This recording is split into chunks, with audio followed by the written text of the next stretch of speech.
Medyo makapal nga. Naging patama doon ni Panday on that 8 ball.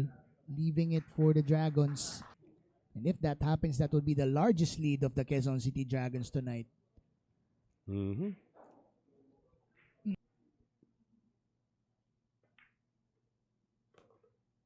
Four is open to that opposite corner pocket.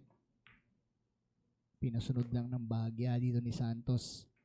Pwede rin niyang batakin for the 5. If he opts to. Ayun na lang ginawa Tampal niya na doon. lang. Tampal na lang. Oo. Walang humihingi nun. Wala. Buti hindi mo binigyan si Jericho kanina. Wala. Talagang ngayon, pipiliin mo yung mga bibigyan mo ng mga ganon. Shoutout kay Mark Zambrano and yun. He who shall not be named. So Taguig has to do some reclimbing once again. Yeah. Nevertheless, hindi pa po tapos itong ating laban. Ayan na naman yung I love it.